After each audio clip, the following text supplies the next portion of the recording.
I think they started thinking I was a failure the moment I said I wanted to be an artist. I was a kid, barely old enough to understand what adulthood even meant, but I said it with conviction. I wanted to draw, to paint, to create something that came from inside me. Meanwhile, my younger sisters had safer dreams. One wanted to be a lawyer. Another talked about medicine or business or something that sounded respectable enough to adults. I was the oldest. I was supposed to be the example, the proof that things turned out fine. And instead, I became the cautionary tale they whispered about when they thought I couldn't hear. I heard them anyway. I'd be in my room, or down the hall, or just around a corner, and I hear my name spoken in that particular tone.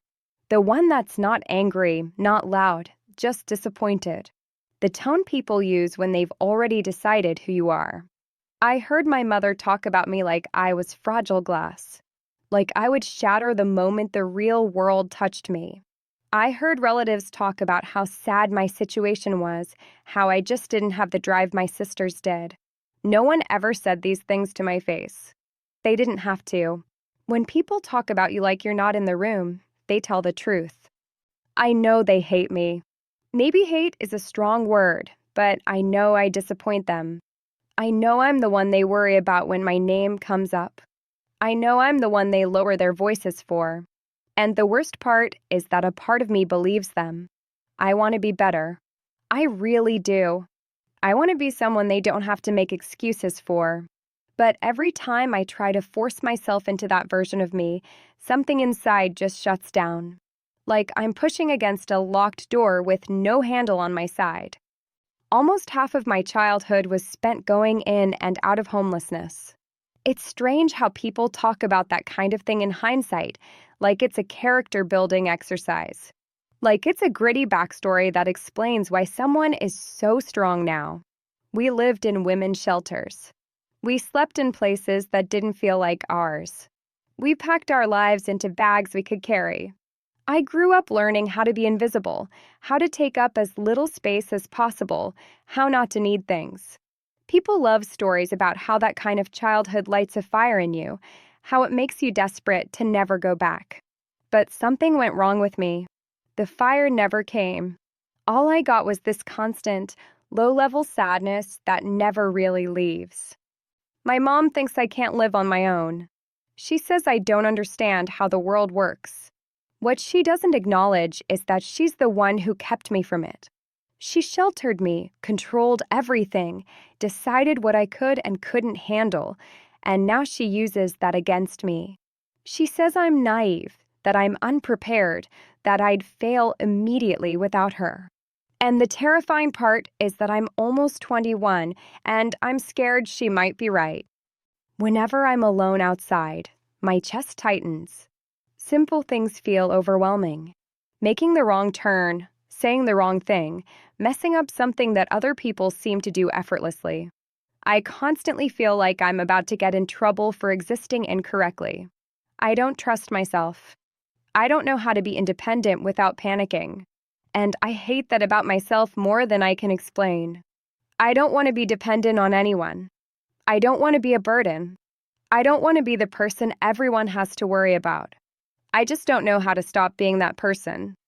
Sometimes I wonder what the point is. Why try now? I feel so far behind.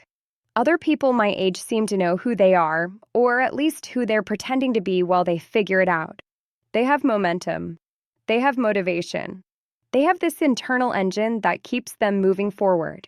When I look at myself honestly, I don't see a future version I'm excited to become. Right now, I don't want to be anyone. I just want the constant pressure to stop. The most recent thing my family points to as proof that I'm a disappointment is that I quit my job at Amazon. On paper, it sounds irresponsible. In reality, it nearly broke me. 12-hour shifts. Endless repetition.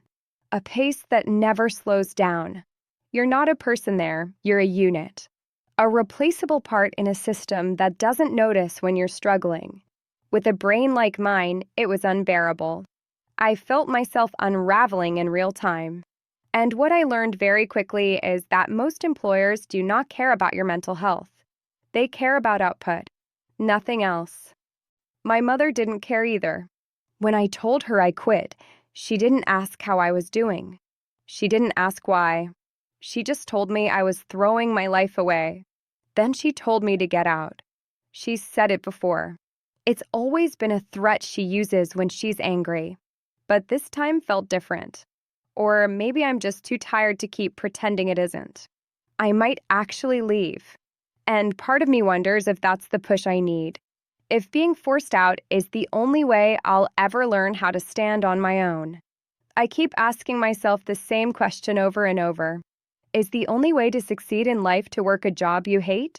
A job that makes you feel like a disposable piece on a billionaire's chessboard? How do people do that every day and not fall apart? How do they swallow that feeling and keep going? Right now, I would give anything to be someone else. Someone stronger. Someone clearer. Someone who knows what they're doing. This isn't a story with a clean beginning and a triumphant middle. This is the part of life people don't like to talk about. The in-between. The place where you haven't failed completely, but you haven't figured anything out either. Where you're old enough that people expect something from you, but young enough to still feel lost. I didn't write this because I have answers. I wrote it because I'm tired of pretending I'm okay when I'm not. When my mother told me to leave, it wasn't shouted. It wasn't dramatic. It was said in that same flat, exhausted tone she used for everything difficult. Like she was already tired of my reaction before I even had one. I stood there, staring at the wall behind her, nodding like I always did. I went in my room and sat on the edge of my bed, surrounded by things that didn't feel like they belonged to me. Clothes I didn't choose. Furniture that had always been there. A life that felt pre-decided. For the first time, the threat wasn't just a threat. It felt real enough to hurt. I didn't leave that night. I barely slept. I lay there listening to the house settle, every creak sounding like a countdown. In the morning, my sisters went about their routines like nothing had happened. One talked about classes. The other complained about work. No one looked at me. No one asked what I was going to do next. It was like I'd already been erased, like my failure was so obvious it didn't need to be discussed anymore. And something about that quiet dismissal hurt more than yelling ever could. I packed slowly, not because I had a plan, but because packing gave me something to do with my hands. I put my sketchbooks at the bottom of the bag, the ones I hadn't opened in months, because even drawing felt like proof of how unrealistic I was. I hesitated over everything. What do you take when you don't know where you're going? What do you leave behind when nothing feels safe? By the time I zipped the bag closed, my hands were shaking. The first place I went was a cafe a few blocks away. I didn't go because I wanted coffee. I went because it was somewhere I could sit without being questioned. I chose a corner table and watched people come and go.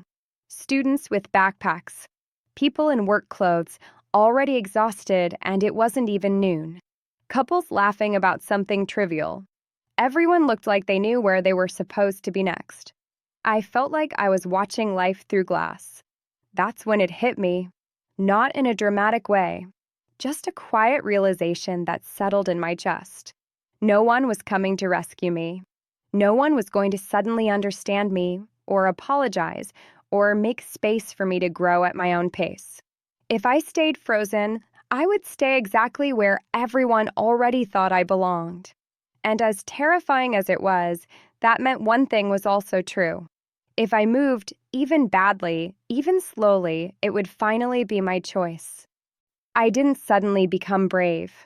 I didn't feel motivated or inspired. I still felt anxious, small, and deeply unsure. But I opened my phone and started looking for rooms. Not apartments. Not anything ambitious. Just a room. Something I could afford with what little I had left. Every listing felt like it was written for someone more competent than me. Must be independent. No hand-holding. Looking for someone stable. I almost closed the app entirely. Almost. I sent one message. Just one. It was awkward and too honest. I said I was quiet, that I was trying to get back on my feet, that I was responsible even if I didn't look impressive on paper. I hit send and immediately felt sick. 10 minutes later, I got a reply. It wasn't enthusiastic. It wasn't warm. It just said, "You can come see the place tomorrow." And for reasons I still don't fully understand, I started crying right there in the cafe. Not because it was perfect, because it was possible. The room was small, smaller than the space I'd grown up in. The walls were bare. The bed frame creaked. The woman renting it to me didn't smile much. She asked practical questions. Rent, utilities, expectations. I answered them honestly, my voice shaking only a little. When she handed me the key, it didn't feel like a victory. It felt like weight, responsibility, reality, and underneath all of that, something fragile but new. Ownership.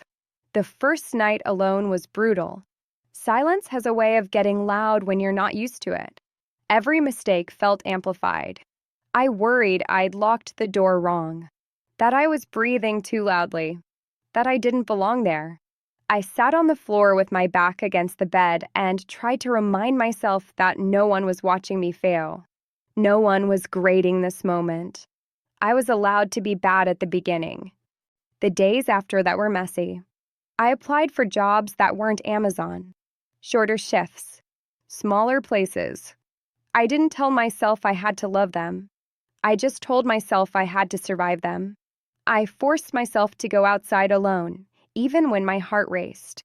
I made mistakes. I got lost. Nothing terrible happened.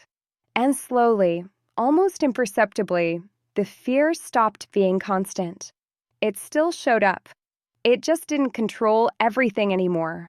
One night, I opened my sketchbook again. Not because I thought it would lead anywhere. Not because I suddenly believed in myself. I did it because I missed it. I drew badly at first.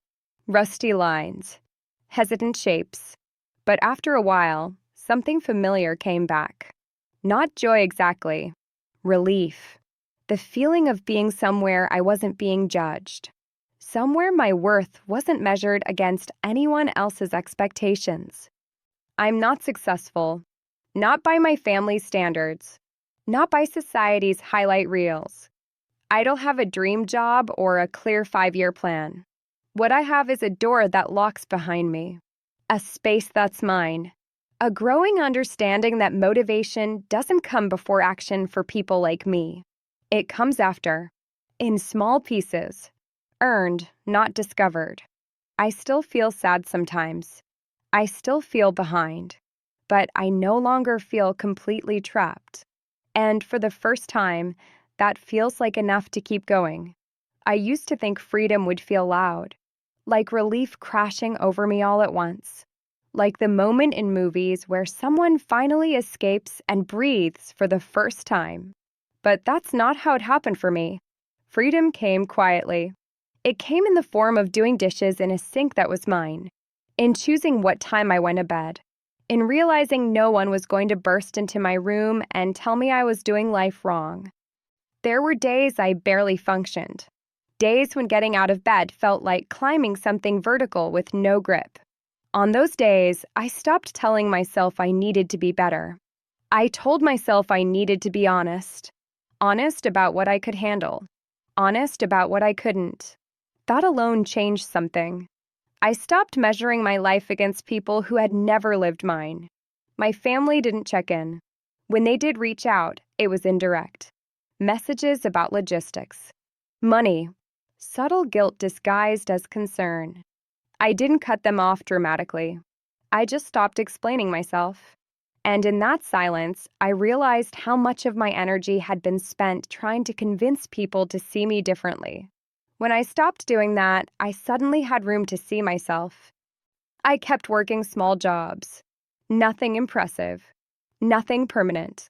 But I noticed something strange. Without the constant pressure of being watched and judged, I learned faster. I made decisions without panicking. I didn't freeze as often. Independence didn't arrive fully formed. It arrived in fragments. Paying a bill on time, asking a question without apologizing first, trusting that making a mistake didn't mean I was incapable. The anxiety didn't disappear. It softened. It became something I carried instead of something that carried me. I started walking places without headphones just to prove I could. I learned the rhythms of my neighborhood, the quiet hours, the safe corners, the feeling of existing without supervision. And slowly, the world stopped feeling like something that was going to punish me for not understanding it perfectly. I thought a lot about success, about how narrowly it had been defined for me growing up. Degrees, titles, stability at any cost. No one ever asked whether the cost was survivable. No one ever asked whether a job that hollowed you out was actually success or just endurance dressed up as responsibility.